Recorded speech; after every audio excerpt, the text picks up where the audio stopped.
मेरे प्यारे देशवासियों, नमस्कार। मन की बात में आप सबका स्वागत है।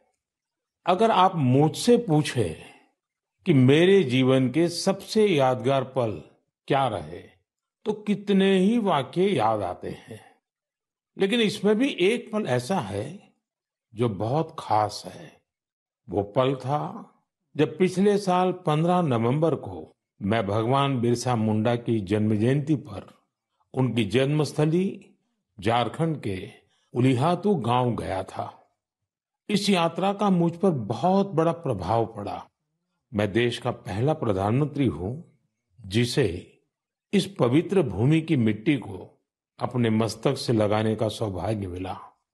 उस क्षण मुझे न सिर्फ स्वतंत्रता संग्राम की शक्ति महसूस हुई, बल्कि इस धरती की शक्ति से जुड़ने का भी अवसर मिला। मुझे एहसास हुआ कि कैसे एक संकल्प को पूरा करने का साहस देश के करोड़ों लोगों का भाग्य बदल सकता है। साथियों, भारत में हर युग में कुछ चुनौतियां आई और हर युग में ऐसे असाधारण भारतवासी जन्मे जिन्होंने इन चुनौतियों का सामना किया। आज की मन की बात में मैं साहस और दूरदृष्टि रखने वाले ऐसे ही दो महानायकों की चर्चा करूंगा। इनकी 150वीं जन्म जयंती को देश ने मनाने का निश्चय किया है। 31 अक्टूबर से सरदार पटेल का 150वीं जन्म जयंती का वर्ष शुरू होगा। इसके बाद 15 नवंबर से भगवान बिरसा मुंडा का 150वां जन्म जयंती वर्ष शुरू होगा। इन दोनों महापुरुष ने अलग अलग चुनौतियां देखी, लेकिन दोनों का विजन एक था, देश की एकता। साथियों, बीते वर्षों में देश ने ऐसे महान नायक नायिकाओं की जन्म जयंतियों को नई ऊर्जा से मनाकर नई पीढ़ी को नई प्रेरणा दी है। आपको याद होगा, जब हमने महात्मा गांधी जी की 150वीं जन्म जयंती मनाई थी तो कितना कुछ खास हुआ था। न्यूयॉर्क के टाइम्स स्क्वायर से अफ्रीका के छोटे से गांव तक विश्व के लोगों ने भारत के सत्य और अहिंसा के संदेश को समझा, उसे फिर से जाना, उसे जिया। नौजवानों से बुजुर्गों तक, भारतीयों से विदेशियों तक, हर किसी ने गांधी जी के उपदेशों को नए संदर्भ में समझा, नई वैश्विक परिस्थितियों में उन्हें जाना। जब हमने स्वामी विवेकानंद जी की 150वीं जन्म जयंती मनाई तो देश के नौजवानों ने भारत की आध्यात्मिक और सांस्कृतिक शक्ति को नई परिभाषाओं में समझा। इन योजनाओं ने हमें ये एहसास दिलाया कि हमारे महापुरुष अतीत में खो नहीं जाते, बल्कि उनका जीवन हमारे वर्तमान को भविष्य का रास्ता दिखाता है। साथियों, सरकार ने भले इन महान विभूतियों की 150वीं जन्म जयंती को राष्ट्रीय स्तर पर मनाने का निर्णय लिया है, लेकिन आपकी सहभागिता ही इस अभियान में प्राण भरेगी, इसे जीवंत बनाएगी। मैं आप सभी से आग्रह करूंगा कि आप इस अभियान का हिस्सा बने। लौह पुरुष सरदार पटेल से जुड़े अपने विचार और कार्य #सरदार150 के साथ साझा करें और धरती आबा बिरसा मुंडा की प्रेरणाओं को #बिरसामुंडा150 के साथ दुनिया के सामने लाए। आइए एक साथ मिलकर इस उत्सव को भारत की अनेकता में एकता का उत्सव बनाएं, इसे विरासत से विकास का उत्सव बनाएं। मेरे प्यारे देशवासियों, आपको वो दिन याद जरूर होंगे जब छोटा भीम टीवी पर आना शुरू हुआ था। बच्चे तो इसे कभी भूल नहीं सकते। कितना एक्साइटमेंट था छोटा भीम को लेकर। आपको हैरानी होगी कि आज ढोलकपुर का ढोल सिर्फ भारत में ही नहीं, बल्कि दूसरे देश के बच्चों को भी खूब अट्रैक्ट करता है। इसी तरह हमारे दूसरे एनिमेटेड सीरियल्स कृष्णा, हनुमान, मोटू पतलू के चाहने वाले भी दुनिया भर में हैं। भारत के एनिमेशन कैरेक्टर्स यहाँ की एनिमेशन मूवीज अपने कंटेंट और क्रिएटिविटी की वजह से दुनिया भर में पसंद की जा रही है। आपने देखा होगा कि स्मार्टफोन से लेकर सिनेमा स्क्रीन तक, गेमिंग कंसोल से लेकर वर्चुअल रियलिटी तक एनिमेशन हर जगह मौजूद है। एनिमेशन की दुनिया में भारत नई क्रांति करने की राह पर है। भारत के गेमिंग स्पेस का भी तेजी से विस्तार हो रहा है। इंडियन गेम्स भी इन दिनों दुनिया भर में पॉपुलर हो रहे हैं। कुछ महीने पहले मैंने भारत के लीडिंग गेमर्स के साथ मुलाकात की थी। तब मुझे इंडियन गेम्स की अमेजिंग क्रिएटिविटी और क्वालिटी को जानने समझने का मौका मिला था। वाकई देश में क्रिएटिव एनर्जी की एक लहर चल रही है। एनिमेशन की दुनिया में मेड इन इंडिया और मेड बाय इंडियंस छाया हुआ है। आपको ये जानकर खुशी होगी कि आज भारत के टैलेंट विदेशी प्रोडक्शन का भी अहम हिस्सा बन रहे हैं।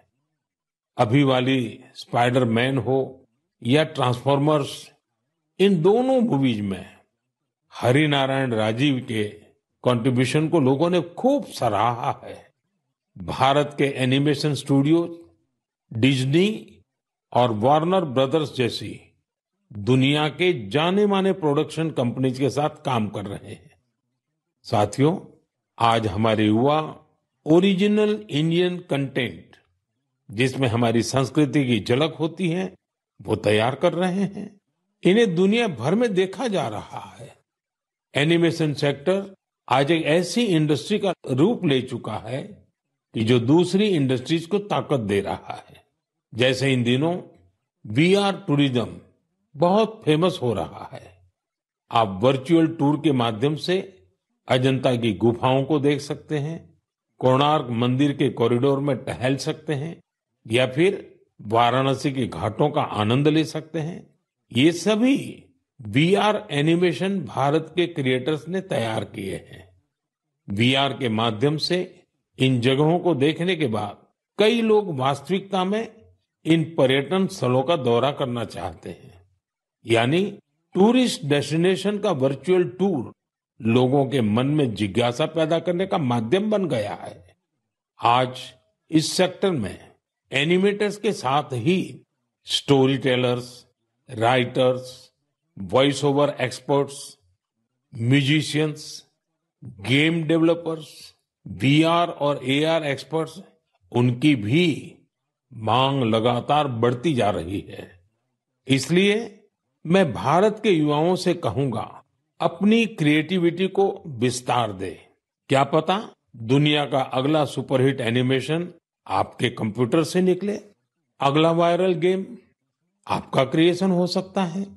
एजुकेशनल एनिमेशंस में आपका इनोवेशन बड़ी सफलता हासिल कर सकता है।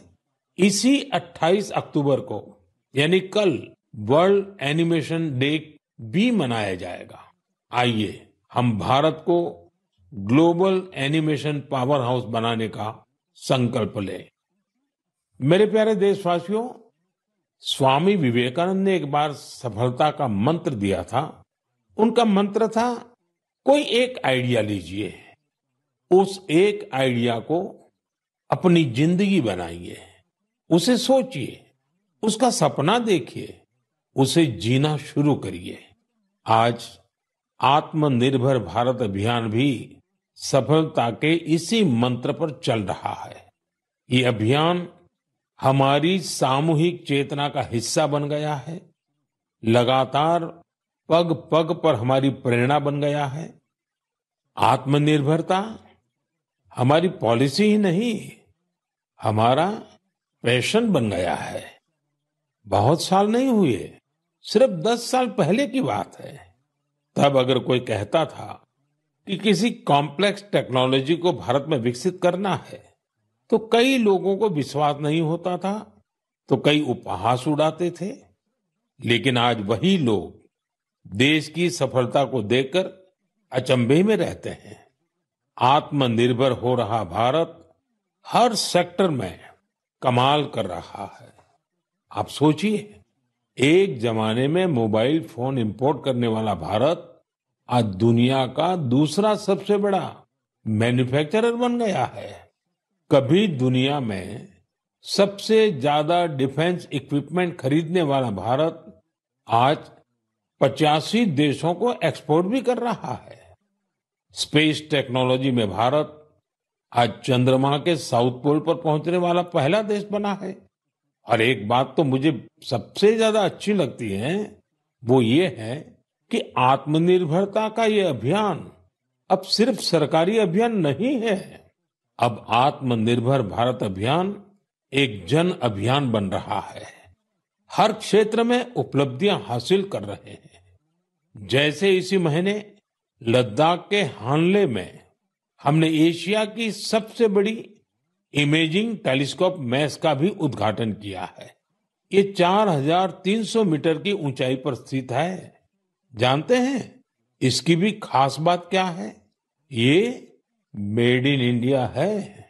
सोचिए, जिस स्थान पर -30 डिग्री की ठंड पड़ती हो, जहां ऑक्सीजन तक का अभाव हो, वहां हमारे वैज्ञानिकों और लोकल इंडस्ट्री ने वो कर दिखाया है जो एशिया के किसी देश ने नहीं किया।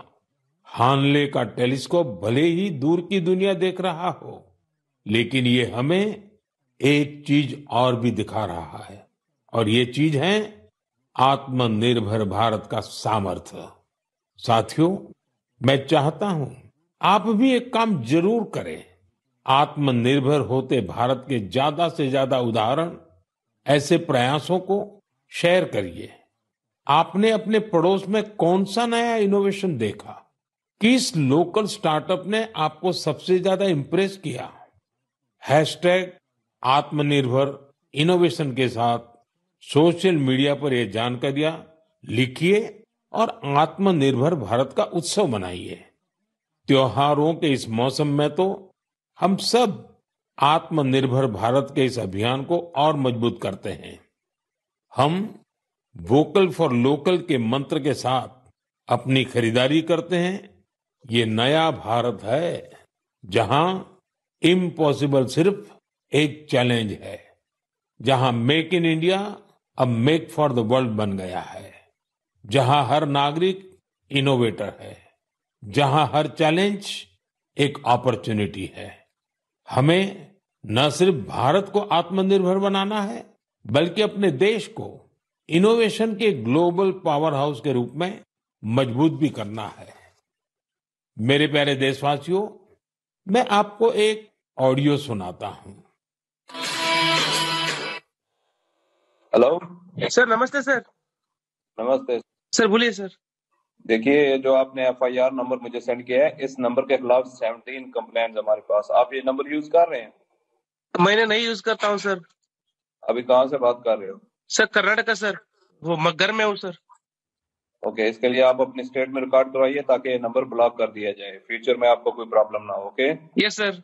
अभी मैं आपको कनेक्ट कर रहा हूँ, ये आपका इन्वेस्टिगेशन ऑफिसर है। आप अपनी स्टेट में रिकॉर्ड करवाइए ताकि ये नंबर ब्लॉक कर दिया जाए। Okay, yes sir, yes sir, yes sir. अब बताइएगा मैं किसके साथ बात कर रहा हूँ। अपना आधार कार्ड मुझे शो कीजिएगा वेरीफाई करने के लिए, बताइएगा। सर मेरे पास अभी नहीं है sir Aadhaar card sir, please sir. Phone आपके फोन में है? नहीं सर। फोन में आधार कार्ड की पिक्चर नहीं है आपके पास? नहीं सर। नंबर याद है आपको? सर नहीं है सर, नंबर भी याद नहीं है सर। हमने सिर्फ वेरीफाई करना है। ओके, वेरीफाई करने के लिए नहीं सर। आप डरिए ना, डरिए ना। अगर आपने कुछ नहीं किया तो आप डरिए ना। हाँ सर, हाँ सर। अगर आपके पास आधार कार्ड है तो मुझे दिखा दीजिए वेरीफाई करने। नहीं सर, नहीं सर, मैं गांव को आया था सर, घर में है सर। Okay, coming.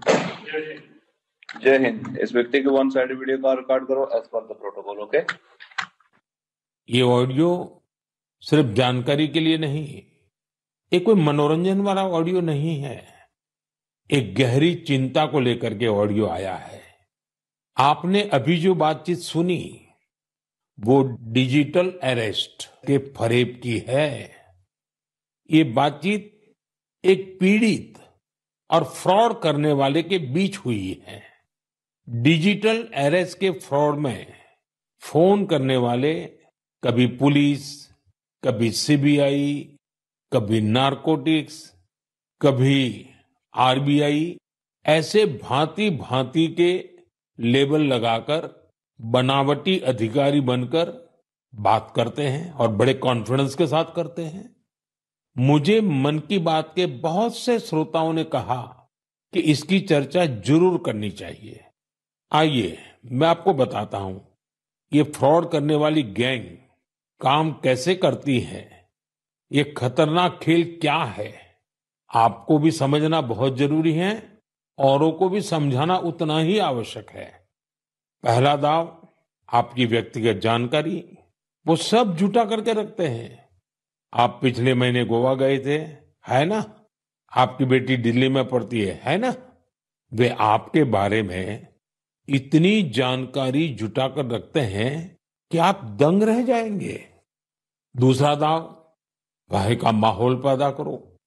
वर्दी, सरकारी दफ्तर का सेटअप, कानूनी धाराएं, वो आपको इतना डरा देंगे, फोन पर बातों बातों में आप सोच भी नहीं पाएंगे। और फिर उनका तीसरा दाव शुरू होता है। तीसरा दाव, समय का दबाव।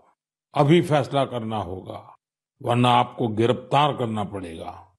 ये लोग पीड़ित पर इतना मनोवैज्ञानिक दबाव बना देते हैं कि वो सहम जाता है।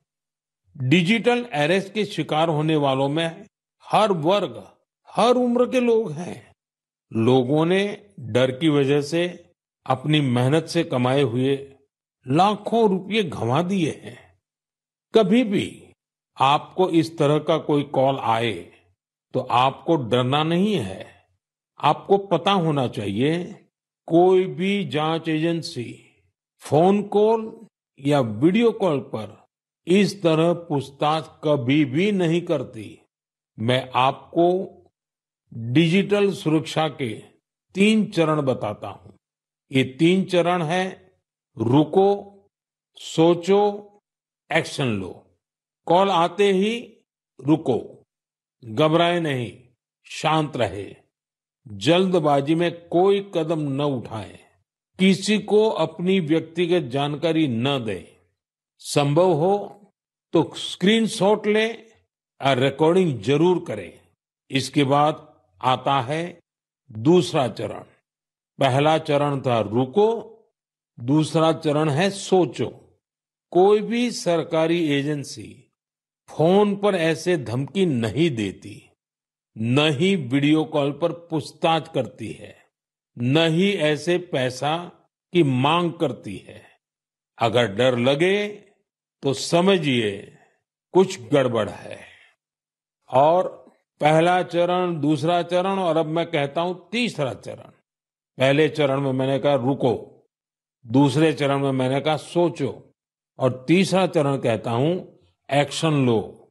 राष्ट्रीय साइबर हेल्पलाइन 1930 डायल करें। cybercrime.gov.in पर रिपोर्ट करें। परिवार और पुलिस को सूचित करें। सबूत सुरक्षित रखें। रुको, बाद में सोचो और फिर एक्शन लो। ये 3 चरण आपकी डिजिटल सुरक्षा का रक्षक बनेंगे। साथियों, मैं फिर कहूंगा, डिजिटल अरेस्ट जैसी कोई व्यवस्था कानून में नहीं है। ये सिर्फ फ्रॉड है, फरेब है, झूठ है, बदमाशों का गिरोह है। और जो लोग ऐसा कर रहे हैं वो समाज के दुश्मन है। डिजिटल अरेस्ट के नाम पर जो फरेब चल रहा है, उससे निपटने के लिए तमाम जांच एजेंसियां राज्य सरकारों के साथ मिलकर काम कर रही है। इन एजेंसियों में तालमेल बनाने के लिए नेशनल साइबर कोऑर्डिनेशन सेंटर की स्थापना की गई है। एजेंसियों की तरफ से ऐसे फ्रॉड करने वाली हजारों वीडियो कॉलिंग आईडी को ब्लॉक किया गया है। लाखों सिम कार्ड, मोबाइल फोन और बैंक अकाउंट्स को भी ब्लॉक किया गया है। एजेंसियां अपना काम कर रही है, लेकिन डिजिटल अरेस्ट के नाम पर हो रहे स्कैम से बचने के लिए बहुत जरूरी है हर किसी की जागरूकता, हर नागरिक की जागरूकता। जो लोग भी इस तरह के साइबर फ्रॉड का शिकार होते हैं, उन्हें ज्यादा से ज्यादा लोगों को इसके बारे में बताना चाहिए। आप जागरूकता के लिए हैशटैग सेफ डिजिटल इंडिया का प्रयोग कर सकते हैं। मैं स्कूलों और कॉलेजों को भी कहूंगा कि साइबर स्कैम के खिलाफ मुहिम में छात्रों को भी जोड़े। समाज में सबके प्रयासों से ही हम इस चुनौती का मुकाबला कर सकते हैं।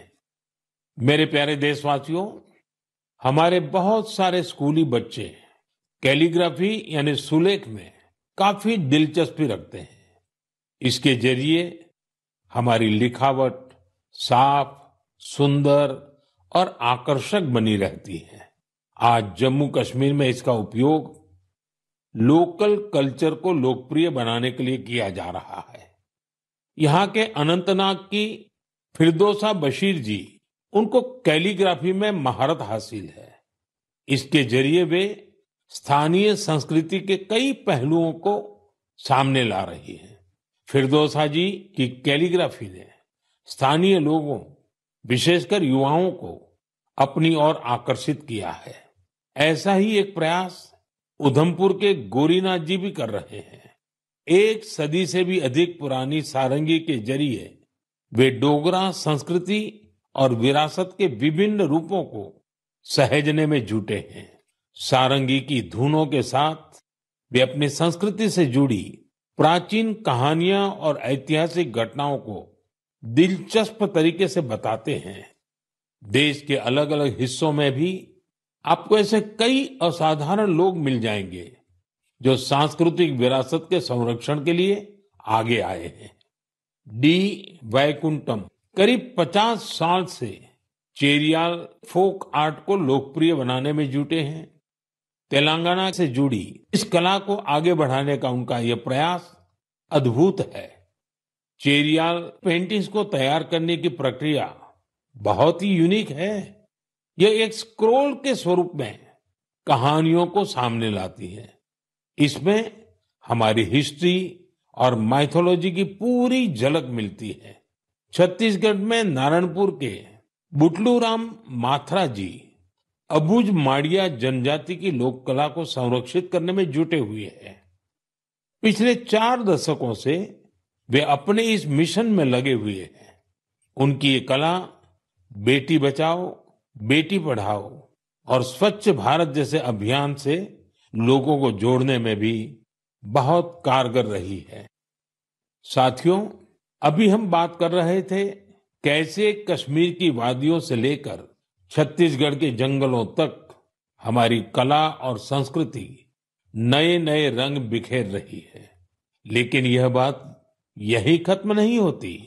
हमारी इन कलाओं की खुशबू दूर दूर तक फैल रही है। दुनिया के अलग अलग देशों में लोग भारतीय कला और संस्कृति से मंत्र मुग्ध हो रहे हैं। जब मैं आपको उधमपुर में गूंजती सारंगी की बात बता रहा था, तब मुझे याद आया कि कैसे हजारों मील दूर रूस के शहर याकुत्स्क में भी भारतीय कला की मधुर धुन गूंज रही है।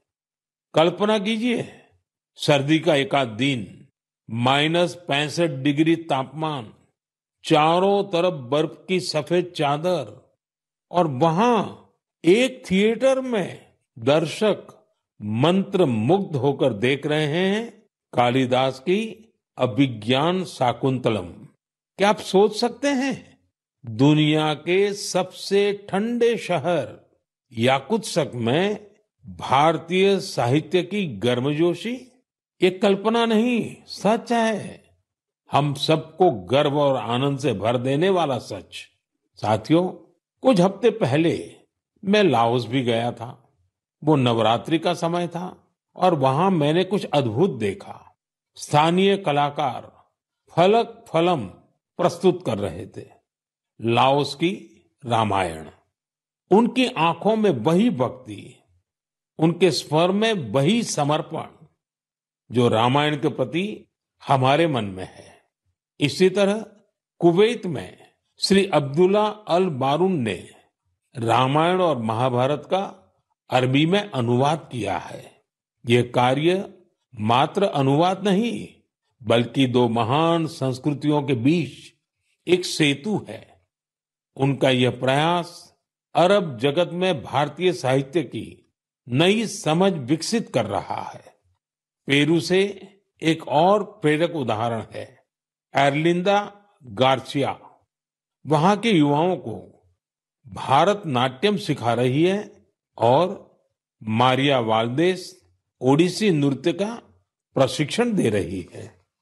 इन कलाओं से प्रभावित होकर दक्षिण अमेरिका के कई देशों में भारतीय शास्त्रीय नृत्य की धूम मची हुई है। साथियों, विदेशी धरती पर भारत के ये उदाहरण दर्शाते हैं कि भारतीय संस्कृति की शक्ति कितनी अद्भुत है। ये लगातार विश्व को अपनी ओर आकर्षित कर रही है। जहां जहां कला है, वहां वहां भारत है। जहां जहां संस्कृति है, वहां वहां भारत है। आज दुनिया भर के लोग भारत को जानना चाहते हैं, भारत के लोगों को जानना चाहते हैं। इसलिए आप सभी से एक अनुरोध भी है, अपने आसपास ऐसी सांस्कृतिक पहल को #कल्चरल ब्रिजेस के साथ साझा कीजिए। मन की बात में हम ऐसे उदाहरण पर आगे भी चर्चा करेंगे। मेरे प्यारे देशवासियों, देश के बड़े हिस्से में ठंड का मौसम शुरू हो गया है, लेकिन फिटनेस का पैशन, फिट इंडिया की स्पिरिट, इसे किसी भी मौसम से फर्क नहीं पड़ता। जिसे फिट रहने की आदत होती है, वो सर्दी, गर्मी, बरसात कुछ भी नहीं देखता। मुझे खुशी है कि भारत में अब लोग फिटनेस को लेकर बहुत ज्यादा जागरूक हो रहे हैं। आप भी देख रहे होंगे कि आपके आसपास के पार्कों में लोगों की संख्या बढ़ रही है। पार्क में टहलते बुजुर्गों, नौजवानों और योग करते परिवारों को देखकर मुझे अच्छा लगता है। मुझे याद है, जब मैं योग दिवस पर श्रीनगर में था, बारिश के बावजूद भी कितने ही लोग योग के लिए जुटे थे। अभी कुछ दिन पहले श्रीनगर में जो मैराथन हुई, उसमें भी मुझे फिट रहने का यही उत्साह दिखाई दिया।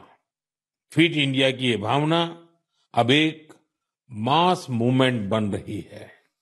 साथियों, मुझे ये देखकर भी अच्छा लगता है कि हमारे स्कूल्स बच्चों की फिटनेस पर अब और ज्यादा ध्यान दे रहे हैं। फिट इंडिया स्कूल आवर्स भी एक अनोखी पहल है। स्कूल्स अपने फर्स्ट पीरियड का इस्तेमाल अलग अलग फिटनेस एक्टिविटीज के लिए कर रहे हैं।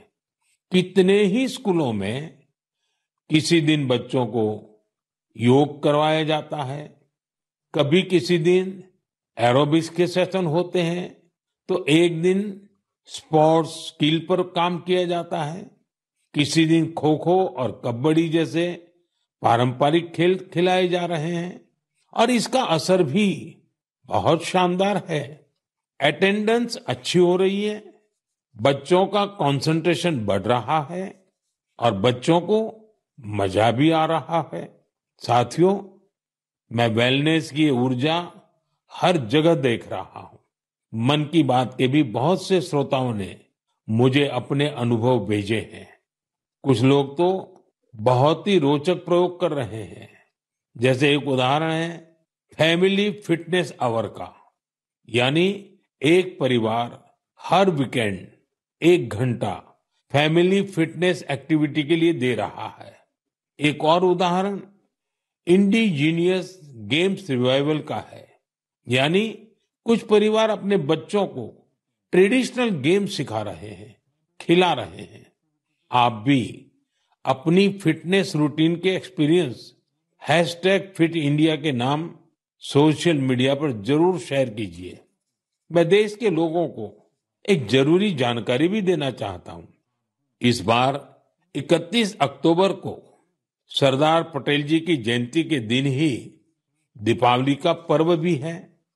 हम हर साल 31 अक्टूबर को राष्ट्रीय एकता दिवस पर रन फॉर यूनिटी का आयोजन करते हैं। दीपावली की वजह से इस बार 29 अक्टूबर यानी मंगलवार को रन फॉर यूनिटी का आयोजन किया जाएगा। मेरा आग्रह है ज्यादा से ज्यादा संख्या में इसमें हिस्सा लीजिए। देश की एकता के मंत्र के साथ ही फिटनेस के मंत्र को भी हर तरफ फैलाइए। मेरे प्यारे देशवासियों, मन की बात में इस बार इतना ही। आप अपने फीडबैक जरूर भेजते रहें। ये त्योहारों का समय है। मन की बात के श्रोताओं को धनतेरस, दिवाली, छठ पूजा, गुरु नानक जयंती और सभी पर्वों की बहुत बहुत शुभकामनाएं। आप सभी पूरे उत्साह के साथ त्योहार मनाएं। वोकल फॉर लोकल का मंत्र याद रखें। कोशिश करें कि त्योहारों के दौरान आपके घर में स्थानीय दुकानदारों से खरीदा गया सामान जरूर आए। एक बार फिर आप सभी को आने वाले पर्वों की बहुत बहुत बधाई। धन्यवाद।